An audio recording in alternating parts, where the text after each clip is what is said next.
Welcome to Paranormal Almanac 2023!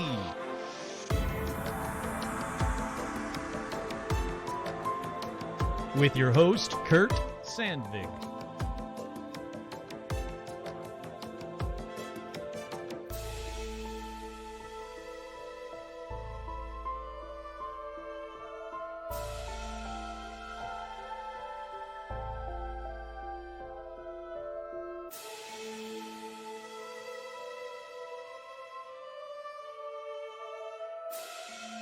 That's right, I'm your host, Kurt Sandvig, and welcome to another edition of Paranormal Almanac. On this edition, let's talk Treasure 2, Judgment Day. But first, as always, we've got shout-outs. That's right, we have shout-outs going out to the patrons. Head on over to patreon.com/paranormalalmanac. Fun fact, if you weren't a patron last week, and you join now, or if you were, actually, I don't know what I'm trying to say. What I'm trying to say is that the patrons got an extra episode, is what I'm trying to say. If you like treasure episodes, last week, right after the part one of this one, the patrons got their own exclusive part 2. But we have shout-outs going out to patrons like Ann, Stephen Scher, Jane Ann, Jennifer, Heather, Zuzus, what's that? Paula, Rick, Nico Share the Mouse, Paul, Mark, Tortuga, Hannah Boo, Mike from Jersey, Jay Bizzle, Andy, Tracy, Virginia, Tony, Jason, Vicky, Crow, Clay, Buzz, Lobito Works, Glacier Maine, Isabel, Jen, Stacy, Amber, Sandy, Kelly Joe, Menace the Beast, Kick-Ass Magic, Robot Webcomic, Sandy, boy, I don't know why I get caught up on Sandy every time. Sorry, Sandy, you're the best, I love you.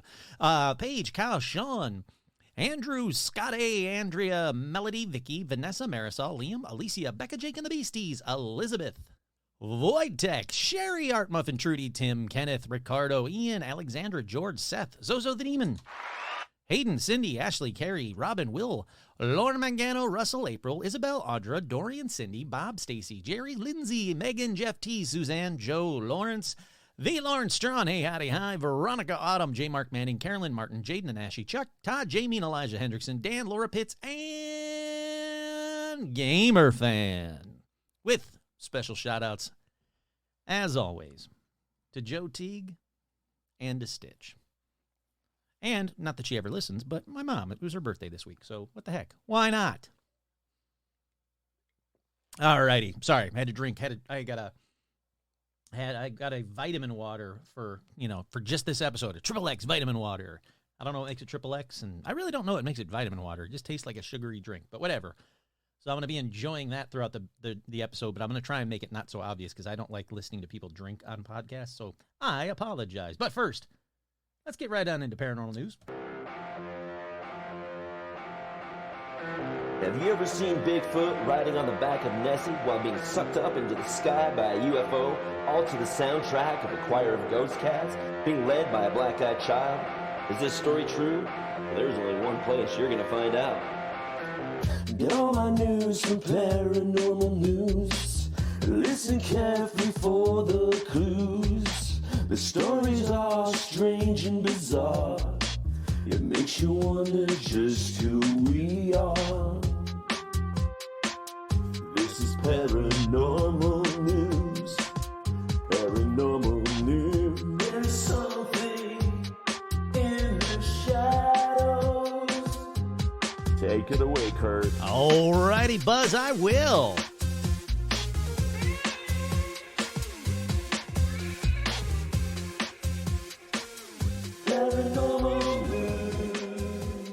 Damn, that's a fun one. I really do. I enjoy that one. Thank you again, Buzz. Alrighty, the first story up in paranormal news. This is a story that there was like 14 different websites that I could have pulled from. It's not exactly paranormal, but damn, it's cool. A Londoner solves 20,000-year-old Ice Age drawing mysteries. You're going to really have to look into this if this is something that interests you. But you know those cave paintings of like animals and weird shit that they find everywhere? Well, this one dude was at home and he was like, I think I'm going to decode them. And he did, apparently. Well, it seems like he did. It's a great explanation. Basically, he spent numerous hours on the internet and in the British Library consulting pictures of cave paintings and amassed as much data as possible and began looking for repeating patterns. This dude should be solving the Beale cipher, is what I'm saying. But He examined a Y sign on some of the paintings, which he felt might be a symbol for giving birth because it showed one line growing out of another. Oh, all right, cool. With his research advancing, he brought in friends and senior academics. They encouraged him to continue with his investigations. But even though he was like a person off the street, they were like, dude, this guy might be onto something. And he figured out that there were like animal reproductive cycles. There were like, you know, hey, we should come back to this location because they had a bunch of offspring. So next year they're going to be big enough. We can kill them and eat them. And, you know, crazy cool stuff is what I'm saying. And like I said, if this is something that interests you, definitely read about it on one of the billion websites that had the news story, because I thought it was really cool that this guy was just like sitting at home, was like, you know what I'm going to do today, honey? I'm going to solve cave paintings. I'm going to decipher them. And I guarantee you, you know, his significant other was like, what are you doing? Oh, all right. You know, knock yourself out. Doesn't hurt anybody. Why not? That's cool. Alrighty, up next is another one that had just a crap ton of websites, and I don't know if I actually picked the best website news article, but they were all ultimately the same. So I figured, you know, what's the harm? It's ultimately a very bizarre story. A suspected UFO was shot down over Russia's Rostov Oblast. While the UFO's identity is unclear, some Russian lawmakers are claiming it was a Ukrainian drone, though others have even wilder theories. Chances are it was a Ukrainian drone. But basically, they shot down something that they don't know what it is in the Rostov Oblast near the Ukrainian border on Tuesday. A bunch of people are going, yeah, it's a UFO, and they've done it before. Let's see. It was shaped like a ball, so that's bizarre. Sorry, had a phone call.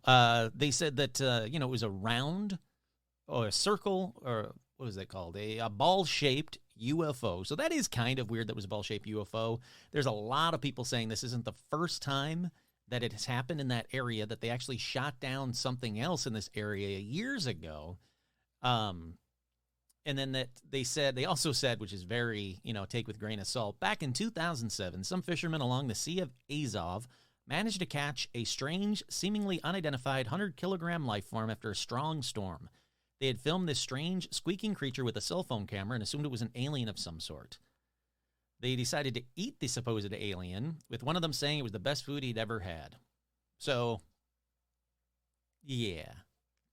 Grain of salt in the paranormal news segment, but crazy Russians being crazy. My guess is that it was some kind of drone or something because of the horrific things that they're doing in the Ukraine, but I'm not there, so I don't know. So UFO it is. Alrighty, up next in paranormal news, UFO sightings in Maine are way up despite official count, says expert.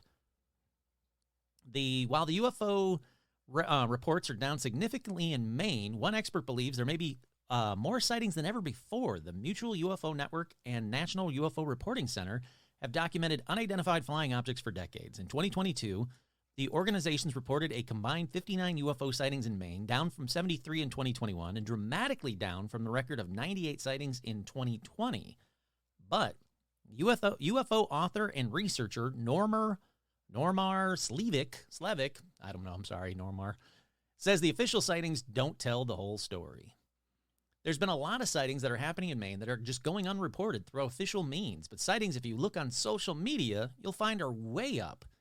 For quite some time, the acronym UFO, we all know what UFO means and all that fun stuff, but basically saying, yeah, maybe on the official reports, they're not being officially recorded, but you go on social media, you're going to find report after report after report of UFOs in Maine, which, you know what? I bet he's right.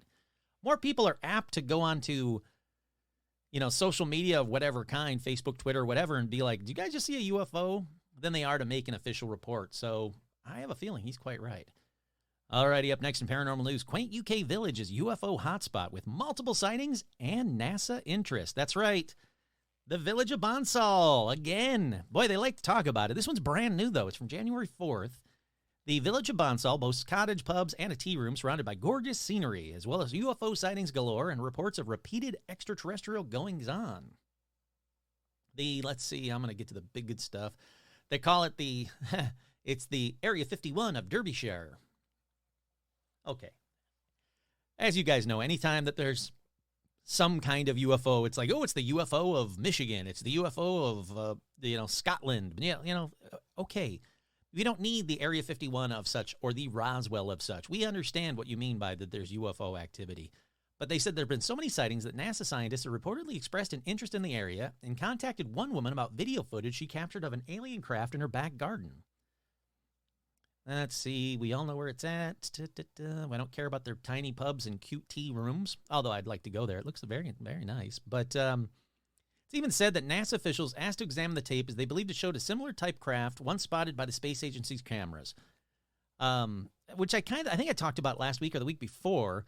But this one goes on to say that a former CIA agent has shared a shocking deathbed confession saying there is something going on in that area and that Area 51 and aliens are real.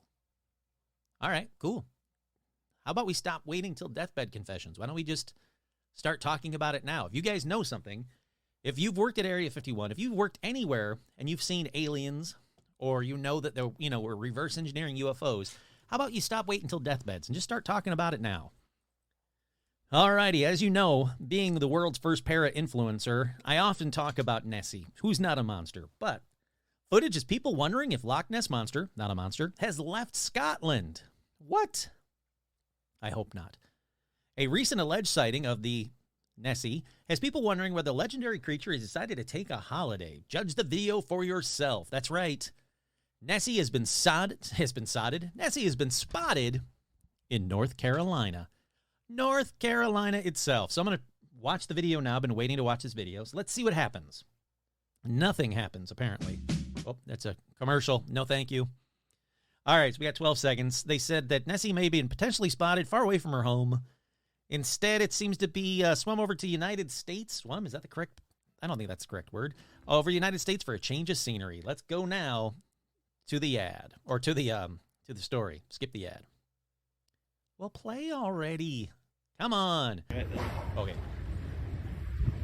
Whoa, what the hell was that?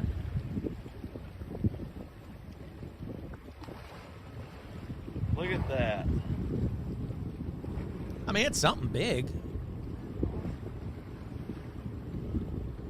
But I don't know, do they have manatees or whales or some weird form of dolphin over there in North Carolina? I don't know what they have in North Carolina. I think they got Myrtle Beach. No, I think it's South Carolina. I don't know what they have in North Carolina is what I'm saying. So it's a footage of this guy in a boat, as you heard. Hold on, I'm going to rewind because that was weird. The beginning was the best one. Oh, it's a whale. You can even see. All right. See, this is why you have to watch it twice. The very, very, very beginning of the video, and I'm talking within the first second, you can see the blowhole spout, air and water. And you know what blowholes do. All right, so it's some kind of whale. So, sorry, it is not an Nessie. Let's see. No, it was not a monster in the port this morning. Video was taken by Captain Griffey, one of Shop Charter's captains heading out. Let's see. Social media people say it's strange. That's odd. Odd-looking head for sure. Someone says it's a large gator. No. In the first second, you can see a blowhole. Come on. Another one says, there we go. Here we go. Person says it's got to be a baby whale. Swimming pattern is weird because it's listing onto its left side. Gator does not move like that, nor does a whale. It's a large breed of seal, probably a sea lion. No, there's a blowhole at the beginning, people. All right. You know what? I'm going to say it's some form of baby whale. I hope it's okay. I hope it's not wounded or hurt in any way, shape, or form. And let's move on to the last story in paranormal news. All right, the final paranormal news story before we get into this episode is paranormal TV to look forward to in 2023. Kindred Spirits is back Friday, January 20th. Expedition Entity, I don't think I've watched this one, is back. It's a Paraflix paranormal show on YouTube. Season 3 premiere on January 13th on Paraflix Paranormal Plus, an on-demand video streaming platform that aims to be the Netflix of the paranormal world. That's cool. I do like Paraflix. They actually not bumped into me, but they contacted me a long time ago about putting my podcast on there. But it was literally like, hey, put it on Paraflix, and if you do, we're gonna take the majority of your money and you get like a tiny percentage. And I was like, wait, what am I getting out of this? So I didn't do it. I haven't really looked into it, but I need to look into Paraflix more because I know more and more people are heading on over to Paraflix, and I want to be the last one. Next up is Help My House is Haunted. Let's see. Doesn't say, January 6th in the UK. That's cool. Michigan Hell House. That's cool. Premieres January 29th on the Travel Channel and Discovery Plus in the United States. That one's cool. I'm looking forward to that one. Devil's Academy. That one comes out February 5th on the Travel Channel and Discovery Plus. Celebrity Help My House is Haunted. Comes out on February 2023 on Discovery Plus. Haunted Hunts. Amazon Prime in 2023. Stranger Things. Well, that's not really paranormal, so I'm not going to include that one. All right, that's about it for this one. All right, let's get to... let's take a quick break. We'll be right back with more Paranormal Almanac.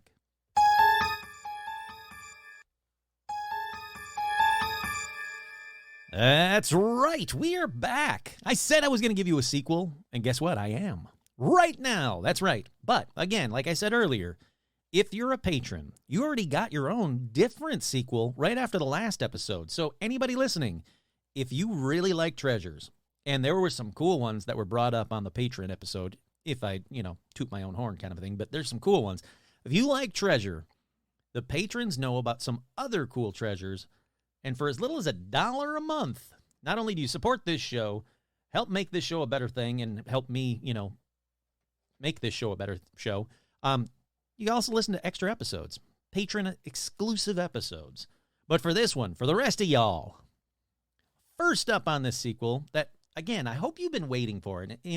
If you're like, Kurt, enough with the treasure. This is not called Treasure Almanac. It's called Paranormal Almanac. Well, don't worry, because next week's it's back to the paranormal. But I really like these treasure ones, and I've gotten a lot of people say that they liked them too. So, enough people seem to enjoy them. And you know what? It's just fun.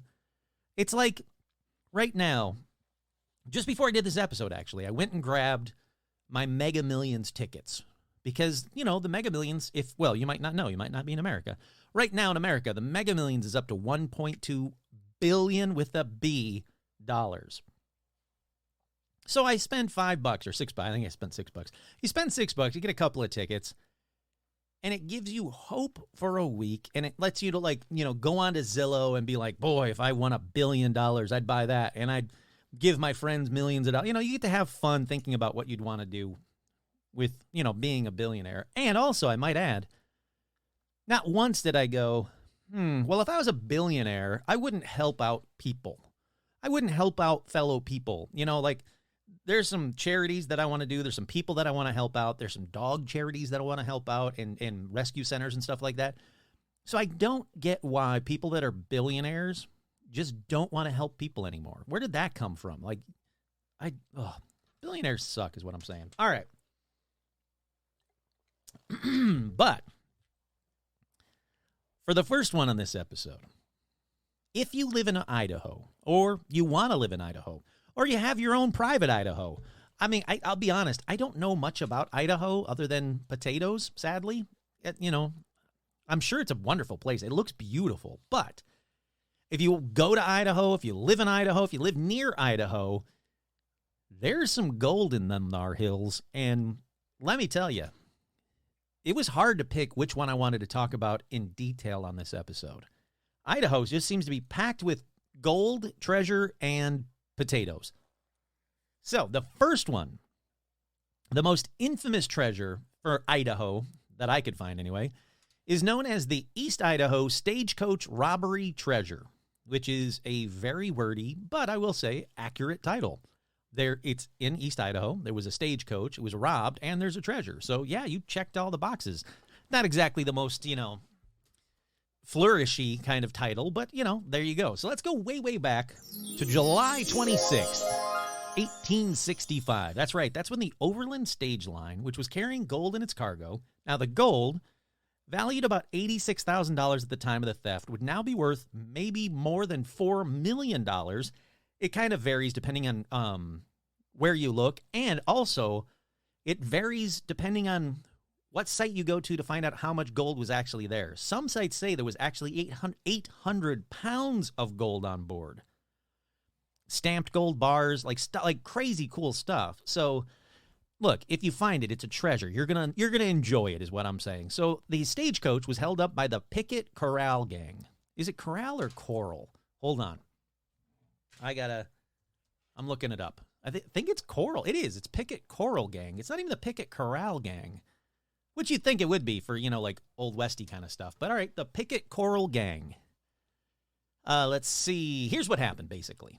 So the stagecoach reached the stream near a place where the outlaws were all like ready and willing to go. They think they had an accomplice. I'll talk about him in a minute. But they knew the route, basically, that the stagecoaches all took. And they said, all right, there's one spot where there's a stream. So the outlaws were all hiding in the brush in the stream. So the stagecoach comes around the corner, starts slowing down, travels through the stream of water. Then it went up the bank when it suddenly had to stop because across the road, instead of, the trail that they go through, the Picket Coral Gang had actually placed a bunch of boulders right there to stop the stagecoach. So it comes up the bank and they're like, oh, shit, what the hell? Was there a landslide? What's happening? Nope. Because immediately the outlaws jump out shouting, I don't know, some form of, this is a stick-up, this is a robbery, this is a hold-up. You can figure it out. Give us your gold. Some robber kind of crap. But, all right, so one of the passengers on the stagecoach was a dude named Sam Martin. He was a professional gambler because, of course, he was. Well, he slides open that little kind of cool door on the side of stagecoaches, sticks out a pistol, and just starts shooting at the robbers. Now, it's said in almost everything, every article I could find, says that, verifies this, that he actually shot off one of the robbers' left index fingers, which, if that's what he was aiming for, that is badass. So this robber minus one finger named Whitmore shouted, "It's a trap," which I might say, I should add, had not been trademarked by George Lucas yet. So he starts shooting anything he could. And the rest of the robbers just start unloading into the stagecoach. Now, they said that they immediately hit the lead horse, sadly, and the stagecoach was now stopped. So they're just, blah, blah, blah, blah, just blowing it away. Now, either the driver or the guy that, sits on the top with the gun, the worst seat possible for a stagecoach, was this guy named Parks. Now, he was injured, but he managed to scramble away. He went towards, the woods. Now, two other men from inside the stagecoach, one, a guy named Fred Williams, who experts say was, quote, an accomplice to the gang. There you go. There's your accomplice. They think that he was the guy that kind of told them when and where and what. This is the stagecoach. When I get on it, it's going to have 800 pounds of gold or whatever crap. They think this guy, Fred Williams, was the accomplice to the gang, and another passenger named James B. Brown, who is a Virginia City saloon keeper. They both got out and made it to the nearby woods. Now, the rest of the passengers, though, were killed. Sam Martin, that, professional gambler who shot off the finger. Mr. and Mrs. Andy Ditmar, who was a Mormon couple. Let's see. Jess Harper, an ex-Confederate soldier. And a man named L.F. Carpenter, who was headed to San Francisco to catch a steamship to New Orleans. They all died. But some sites say that Carpenter actually didn't die, but played dead. So they think they got everyone in the stagecoach. They go in, they open the doors, they all look dead. Carpenter maybe faking his death. And so they grab the gold and they ride off. Let's see. The outlaws hid in a narrow place in the Portneuf Canyon. Portneuf? I don't know. It's Portneuf, Portneuf Canyon. Now, this part of Portneuf Canyon was aptly named Robber's Roost, and they waited there. Kind of waited for the heat to die down. So the guys that ran off into the woods, they make it back into town, and yep, you guessed it. They told everybody, so the law was now after I already forgot their names, the Apple Dumpling Gang. I already forgot what they were called. I don't want to scroll back up. So that gang, whatever they're called, I'm just going to call them something Coral Gang, whatever they were, they buried the gold, planning to wait for the heat to die down, because also it was insanely heavy. It was so much gold, and it was marked. They were, stamped. So they're like, all right, we got to bury this for a little bit. But It didn't really last because the law caught up with one robber in Arizona while he was on a drinking binge. He was shot while resisting arrest. Then, within the year, vigilantes, they found and hanged the others in Colorado, a third in a cabin in Boise where he was hanged. Now, when he was hanged, everybody, like the mob, was like, where the hell's the gold? And he just went, go to hell. So they hanged him. So they know none of them had the gold on them. None of them had spent any large amounts of money since the robbery, and nothing was ever found. And the insurance company, paid off everybody for finding these criminals, but not the gold. Which leads to this question. So where's the gold? Well, that depends on who you ask or where you get your info, because I went down a rabbit hole about this thing. There is some that call it the Portnoy Canyon robbery. There's some that call it the Robber's Roost robbery. There's some that get the dates completely wrong, but I went with the ones that actually had the correct information that went to the or had links to the newspaper articles that seemed to have the people's names and information on it that was correct. Based on those people, the quote unquote experts, I'll just call them, they say it's probably in the Portnoy Wildlife Management Area. And if I'm saying Portnoy wrong, okay, you don't have to tell me. It's fine. I doubt I'm ever going to make it there. And maybe I do want to because I'd like to go and find this gold. But they said it's probably in that wildlife management area. So I looked. I'm like, all right, how big is that area? Well, it's 3,104 acre Idaho Wildlife Management Area in Bannock County near the town of McCammon. Yeah, there you go. So that's a big area to search. But most think 10 to 15 miles would be the limit from that robbery site with the amount of gold and the time that they had. So here's my thing. Here's what I would say. If you're really into this treasure and you're really into finding this treasure, they know where the robbery happened. They know the robbery site. It was in the newspapers. The people that got away said exactly where they were hit. Make a circle, put a pin mark on that part of the map, and then make a circle of 15 miles around it. And there's your search site. It's still a lot of ground to search, I give you that, but you should be able to go, based on the topography that they were talking about, they had to go up the hill and down the trail, and there's a stream and blah, blah, blah. It sounds like it was very rugged, but there was a route that you could take. So if you get rid of all of the topography that was just, not really accessible by men on the run with horses with 800 pounds of gold, I'm going to say that 15-mile marker is way less than that. Now, other people think the gold is actually waiting to be found farther south at the City of Rocks National Reserve. All right, so how big is that? Well, that's 14,407 acres of land. Others say the bandits were said to have buried the loot about three-quarter mile north of McCammon at a spot now called Robber's Roost, which is in that Portnoy Wildlife Management Area. And I will say, I thought it was kind of neat, that Robber's Roost is most famous as the hideout of Butch Cassidy and his Wild Bunch. Now, another one says, it is fairly easy to plot a route from the robbery up to the Little Lost Valley. Somewhere along that route is where the gold was hidden. Probably pretty close to the robbery site, as the robbers wouldn't want to haul himself and how many unknown hundreds of pounds of gold very far. So even better. This guy says there is no possible way. Go check the easiest route from the robbery up to the Little Lost Valley. Now, if you're already in Idaho, I will say, I'm going to quickly run down a bunch more of treasures that are waiting to be found. I'm not going to go into detail about them, but since I was talking about Idaho and everything, why not? And like I said, this one alone, it's amazing to me that it's just never been found. Now, there's people that say it's so rugged and the area's been so picked over that it probably was found and we just never knew about it, but I don't think that's the case. I really don't. Let's see.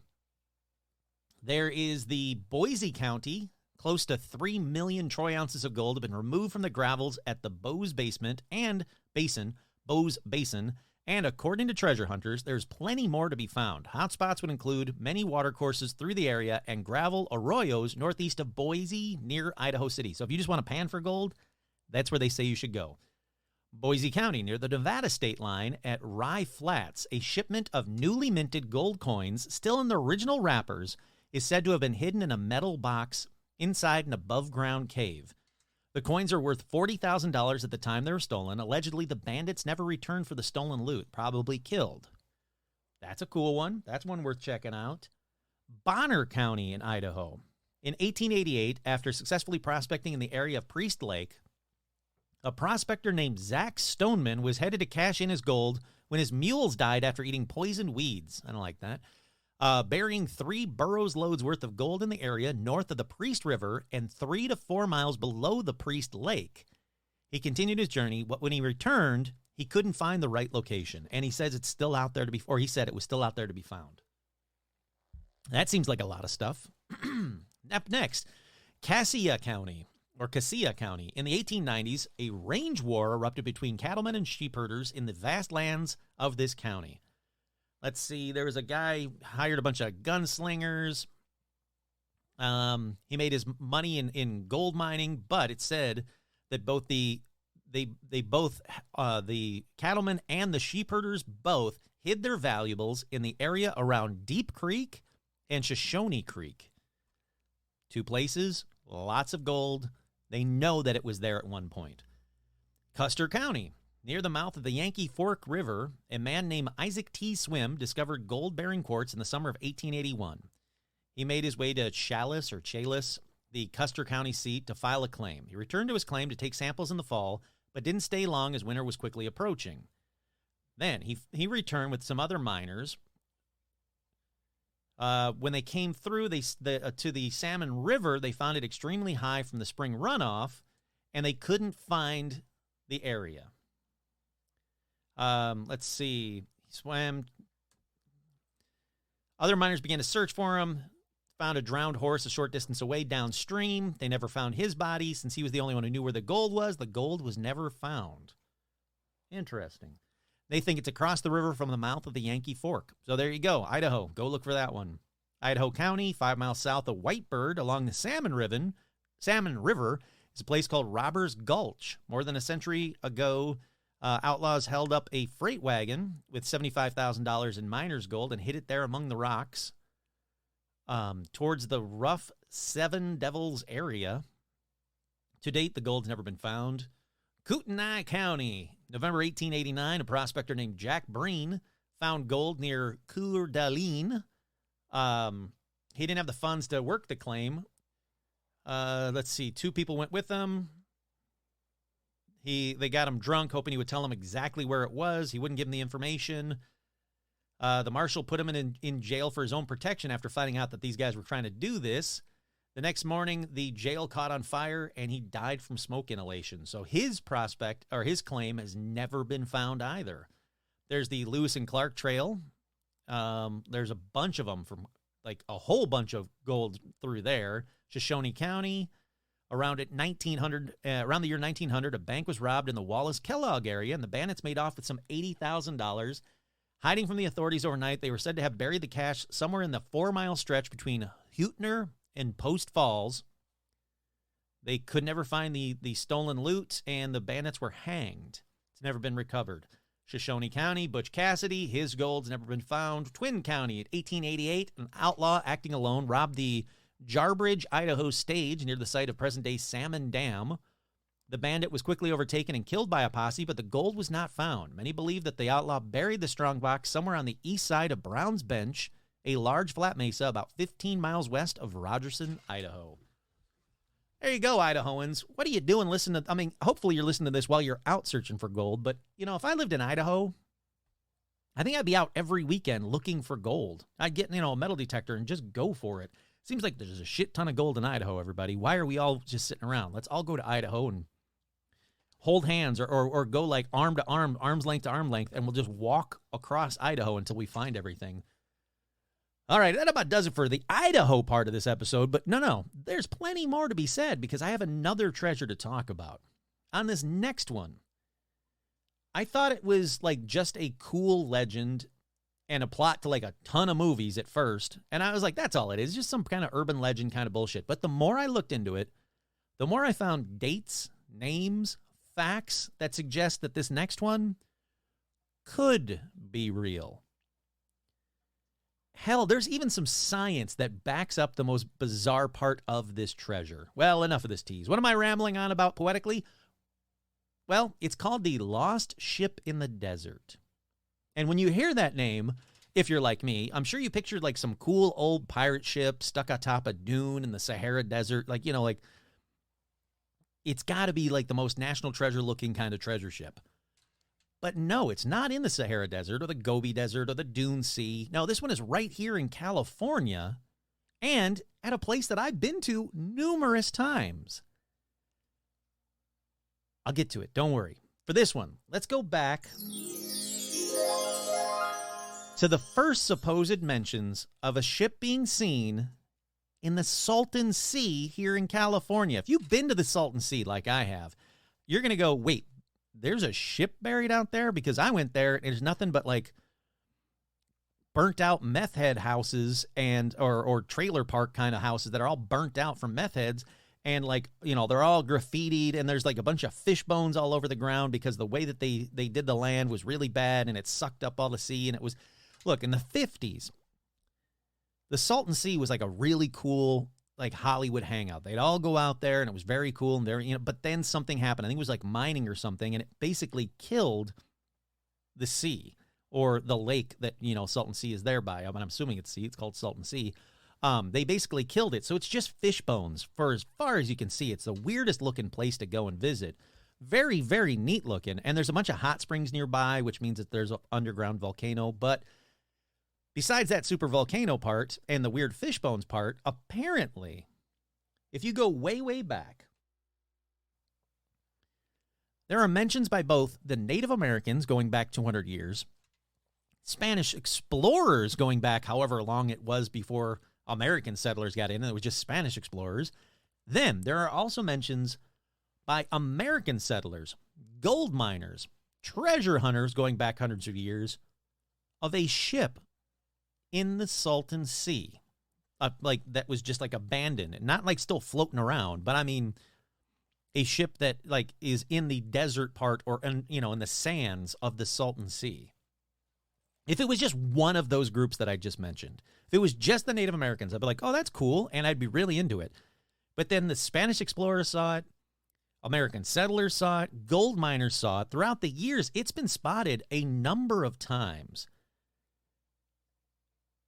It's a lost ship in a desert that was far from water, that winds would occasionally uncover parts of before like the sands reclaim them, which is why it's not just, oh, there's that ship. You make a left at that ship. Sometimes it's there, sometimes it's not. It's bizarre. So let's keep going. Let's go to the tale. All right, so the tale is that a Spanish vessel sailed up into the Salton Sea, possibly riding what is called a tidal bore. I'm sure you know what that is, but I didn't, so here you go if you don't. A tidal bore is a surge of water that moves against a river's normal flow, which science says has happened in that region as recently as 1922 and would have continued to happen if people in California hadn't drained the river completely. So, immediately, science is backing up this part of the tale is completely plausible. It's happened numerous times as recently as 1922. So the story says that when a ship went to return the way they came, they went up that little tidal bore and they're like, ooh, you know, like a new place to explore. This is cool. They went up that tidal bore, and when they were like, all right, we should probably go back, the waters had actually receded back over the natural dam, leaving the vessel stranded in the Salton Sea. So now this ship is now floating in the Salton Sea, stranded there, filled with treasure. And then the sea went away, as it does. You know, it's, again, it's a weird thing to say, like a sea went away. But if you look at the area, there is a large portion of the area that sometimes there's a lot of water, and most of the times it's just desert. And that's what happened. So the ship was stuck there, and it remained there forever. Cool, right? But still, let's get to some possible proof. Science says it could happen. We know that the story's been talked about for hundreds of years, but is there any possible proof? Well, for that, we first go to Antonio de Ferrero Blanco in his historical book, The Journey of the Flame. He told this weird early tale. He says, The story was told to him by Juan Colorado on his 104th birthday of being in the camp of Don Fermin Sanjudo, where all of our men had spent their lives as guards or packers for Spanish explorers. One of the men, Tiburcio Mancarno, had taken Colorado aside and told the tale of Iturbe, I don't know. Iturbe, the great Spanish coastal pilot who had sailed along the Gulf of California coast in 1615, exploring for the king and fishing for pearls. Now, supposedly, this has been verified. He said, homeward bound after filling his 50-ton ship with sufficiently large fortune, Iturbe, I think it's Iturbe though, saw a vast sea extending far inland, possibly by the Salton Sea, and was certain that he'd found the fabled Straits of Anian, connecting the Pacific and Atlantic Oceans. More than 3 months, he searched for a continuation of the straits, seeing from the highest mountain atop a vast body of water winding towards the northeast. They're thinking that's possibly the Colorado River he was talking about. But he couldn't find an entrance. So he sailed south, but could not find his way back to the Vermilion Sea when the water mysteriously receded, stranding them on a sandbar. That tidal bore thing that science says is real and happens in the Salton Sea. So they left their ship and its vast treasure, including pearls and all that other crap. Let's see, upright as though sailing, but with its keel buried in the sand. He continued his tale of working as a mule driver for Juan Batiste de Anza in the search for land route from Sonora to Alto California in the 1770s. He said, I was sent to the right of the course, seeking a road to the ocean. Traveling by night because of the heat, I stumbled upon an ancient ship, and in its hold, so many pearls as is beyond imagination. Fevered by his wealth, I took what I could carry, abandoned my comrades, and riding towards the ocean as far as my mule could carry me. I climbed the precipitous western mountains on foot. Fed by Indians, I at last reached San Luis Rey Mission. Since then, I have spent my life searching for this ship. I have known as a boy natives from every tribe on the peninsula, and they taught me much of great value, but never did one lie to me. Some of their stories I did not believe then, but each have proved to be true in all parts, including this ship. So, we have a historical book talking about, it's the third party by this point, but still talking about someone who's said that he saw it. He gives exactly, like not exact locations, but he gives rough locations where he was, what he saw, and it all is backed by science. Then, the Los Angeles Star reported the ship as found in December of 1870 as the result of an expedition by Charlie Klusker. Now, Charlie Klusker was a man that did exist. I checked into it, and it seems to me is true that he actually went out and he says he found the ship. But Kluske also disappeared when he set out on a return journey to get the gold. Now, the initial report, let's see, the ship exists. Yep. He said he came back. He came back into town. He was like, look, we ran out of, here, I'll just read what it said from the article. Charlie Klusker and a party started out again this morning to find that mythical ship upon the desert, this side of Dos Palmas, located on the northeast side of the Salton Sea Basin. Charlie made his trip 3 or 4 weeks ago, but made the wrong chute and mired his wagon 15 miles from Dos Palmas. He is satisfied from information that he's received from the Indians that the ship is no myth. He is prepared with a good wagon, pack saddles, and planks to cross the sandy ground. Then, that same newspaper, the Los Angeles Star, printed another story on December 1st that, quote, Charlie Kluske and a party returned from the desert yesterday just as we were going to press. They had a hard time of it, but they have succeeded in their efforts. The ship has been found. Charlie returns to the desert today to reap the fruitions of his labor. He was without food or water under a hot broiling sun for over 24 hours and came near perishing. He described the ship, Charlie described the ship as an ornately carved Spanish galleon, complete with crosses and broken masts, loaded with pearls and other treasures, and it was sitting in the Colorado Desert, which is in the southern eastern corner of California, basically. Okay, so Charlie said he found it. They ran out of food and water. They had to come back for supplies, and then they went out and got it, right? Well, no. I clearly say this treasure is, like this episode's about treasures that are still out there, but why didn't he find it again? Well, if you go to the Daily Alta California, a newspaper that was published from 1849 to 1891, it says, Mr. Klusker stands highly in this community for veracity and sense. He certainly believes he has found the ship, and everyone here believes him. He starts tomorrow again, taking several barrels for water. When he went back to what he thought was the site of the ship, he says he couldn't find it in the sands, as, quote, the sands had swallowed it up again and changed the topography. So he stayed out there searching and apparently died because he just never returned. He basically disappeared looking for, for what him and that other guy, said, the ship is right there. The sands come and go. The ship comes and goes. But he spent his life looking for a ship and died. And it's not just him. Other people have spent their lives looking for it. Other people have seen it. So who else has seen it? I guess that's the next part. Let's get into that. More eyewitnesses. The first one, it's slightly different. This person says they don't think it was a Spanish galleon at all, but a Viking ship.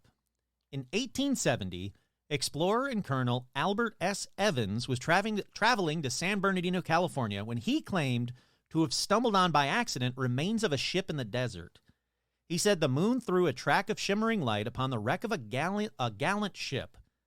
He wrote in the Galaxy magazine in 1870, which might have gone down there centuries ago when bold Spanish adventurers were pushing their way to the northwest. So he still says, I don't know what ship it was. It was probably from the Spanish, but he thought it kind of looked more like a Viking ship. And he's not the only one. In 1907, a farmhand named Elmer Carver noticed odd-shaped fence posts while working on Niles Jacobson's farm in Imperial, California. When he asked about them, Mrs. Jacobson said that a windstorm had revealed the remains of a ship which the Jacobsons had used to repurpose into a fence. Mr. Jacobson said he also found some small gems which he sold in Los Angeles, but they weren't rich people. So either they were kind of dumb and found a treasure ship and only took a couple of things and then a bunch of wood to make a fence out of, or enough of it wasn't exposed. So they thought they found everything, but the rest of the ship was still there under the sands. Then, around 1933, Myrtle Botts, who's a librarian from Julian, California, says that she had an encounter with an old prospector. Grain of salt, this one, because I can't verify any of it. So the old prospector reported seeing a ship lodged in the rocks of Canebrake Canyon. He described the vessel as a Viking ship, clearly made of wood with serpentine figures carved in its prow. He gave her and her husband directions to the ship. And she said, we walked over there and we saw it, but they were ill-equipped and they decided they would come back with supplies to get a closer look. But then an earthquake happened, and they couldn't find the ship again. I know. Now, some sites say that Julian's Pioneer Museum inherited Myrtle Botts' papers, including directions and descriptions of the ship. But, thankfully, I didn't have to do this. Another person that was investigating this actually reached out to that museum, the Julian's Pioneer Museum, and said, hey, I want to see Myrtle Botts' papers with the directions and the descriptions of the ship. And they said they don't have anything even remotely like records of descriptions of a ship in their possession. So, again, big grain of salt on this 1933 Myrtle Botts one. And the only one that clearly said it was a Viking ship. Then, Desert Magazine covered the mystery of the desert ship for the first time in 1939. Writer Charles C. Nyhus, I don't know how to say his name. I apologize, Charles. He described a strange encounter he had with Jim Tucker in Prescott, Arizona. Let me read just a little bit from it. Tucker's wife was a Mexican woman named Petra, whose previous husband was a man named Santiago, a high-class Mexican from Los Angeles. One day, Santiago saw Petra making tortillas on a type of round griddle called a comal. I know I'm getting this all wrong. He described, he was like, you know what? I know where we can get a better one. And he said, I'll tell you something strange. You're going to say I'm crazy, that I lose my water and get thirsty and see dreams, but it's the truth.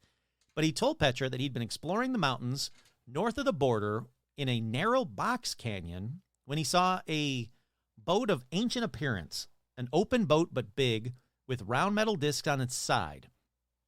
He said he was pulled away by his companions before he could explore the ship and never went back. But he thought those big round metal discs would be a great thing to put, to make the tortillas on. All right. He goes on to say, he promised his wife that he would go and get her one of these round discs to make a superior Comals, suggesting that a Viking ship could have sailed its way through the Northwest Passage down the coast of Canada, around Baja California, up the Colorado River, which before a modern-day diversion flowed into the Gulf of California, sailing up the Colorado River, back would have brought his ship into Lake Coahuila, which is an enormous body of water and once occupied much of what is today's Coachella Valley. The explorers might have thought that the lake was a strait, since California was believed to be an island in the 18th century, but the ship could have easily run aground, and that caused this ship to dry up and, basically become the desert ship, the lost ship in the desert. I don't know about that one either. It's a third-party storytelling, so I don't know truthfully if that one's on there, but grain of salt it. That has some definite locations, though. So if you're looking for the ship, I would say, listen to everything that everybody says. Then another attempt to find the ship happened in 1949. An expedition led by 3 UCLA students and an ongoing effort by John Grasson, who's a former editor of Desert Magazine, that's Desert with a Z. They said that they went on the ship. They went on an expedition to find the ship, but I don't think they found anything. Again, the UCLA students believe the ship was Viking and not Spanish, but there's no information on did they find it, what did they find, when did they go, specific dates, who went with them. I don't know. Again, it's part of the legend. From there, though, we jump ahead to the early 1970s.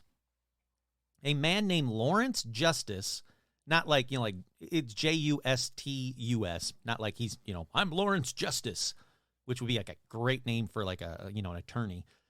He sought permission to enter the Anza Borrego Desert State Park in Borrego Springs, California for, quote, the purpose of locating certain artifacts. Now, this was also written about at the time by the Desert Sun. His attorney first contacted the California Department of Parks and Recreation in 1974, and then 2 years later, again, with a proposal to enter agreements where Justice and the Imperial Valley College Museum in El Centro, California, would be able to secure an antiquities permit, after which he'd be able to keep all the gold, silver, and rare stones. And according to the article, the state said, no, that's a terrible deal. No, straight out, no.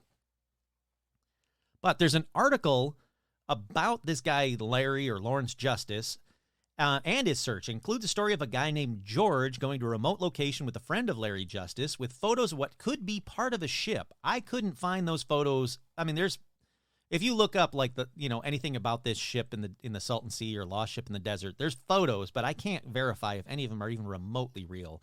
But it also mentions that ship is a Viking ship.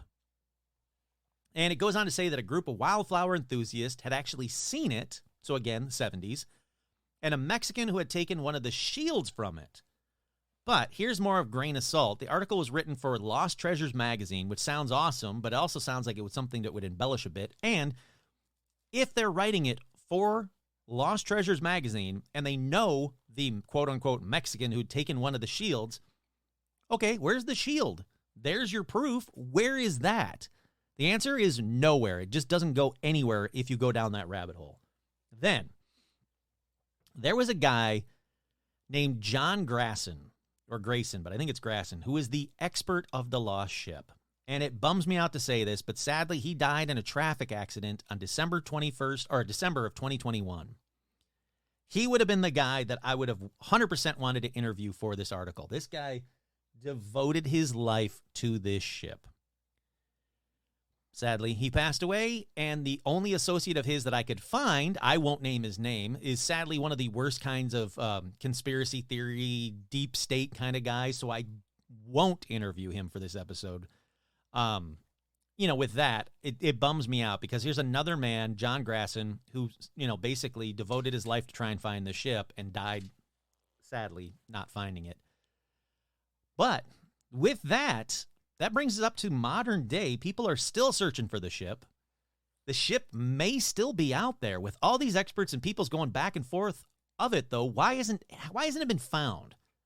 We've had hundreds of years. Well, there actually might be a slightly good answer to that. The greater part of the Salton Sink, has been submerged under the Salton Sea since 1905. Let me read that again. The greater part of the Salton Sink has been submerged under the Salton Sea since 1905.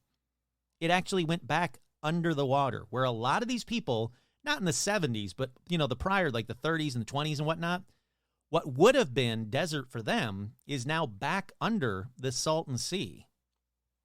And much of the adjacent land of the Salton Sea is under military control. It's been used for bombing ranges. Basically, it's rendering the searches insanely hazardous and illegal. So there's a good reason why, if there is a ship out there filled with treasure, why we haven't found it. Now, here's a kind of good news, bad news thing, though. They have since diverted all the water that goes into the Salton Sea. After these rains, I'm sure it's filled up again, but after a little while, maybe a year, it's going to be desert again. If you can avoid like the bombing ranges, I wouldn't use metal detectors looking anywhere near where they might have bombed, did the bombing ranges, because you're going to find a bomb that has an, unexploded ordnance, and that would be bad. But if the ground turns into desert again and the winds are blowing through, which they do. They start whipping through there crazy. There is a chance that if there was a ship out there, it'll be found again. It's just a matter of time.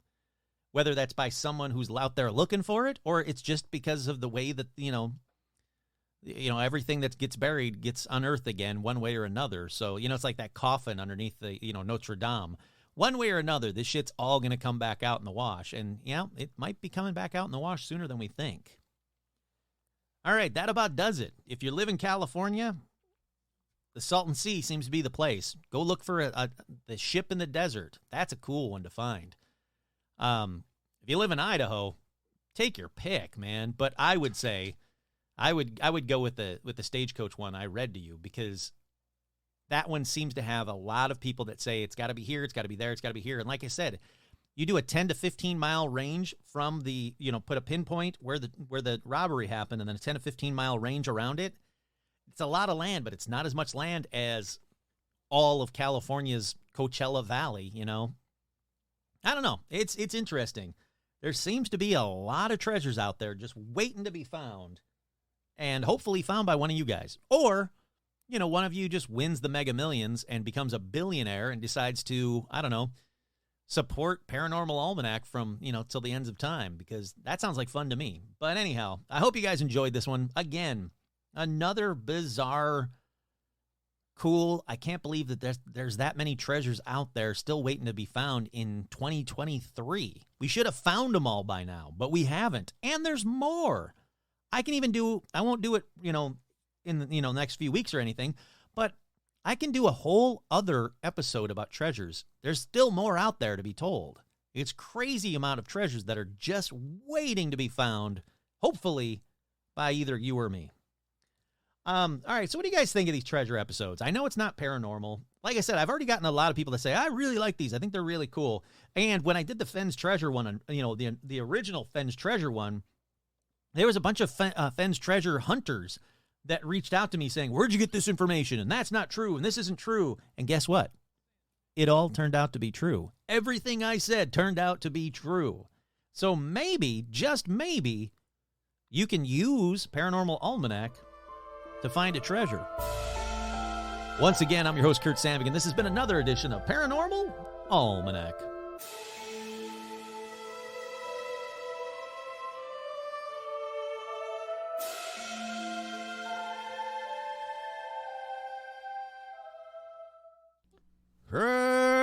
Jimmy.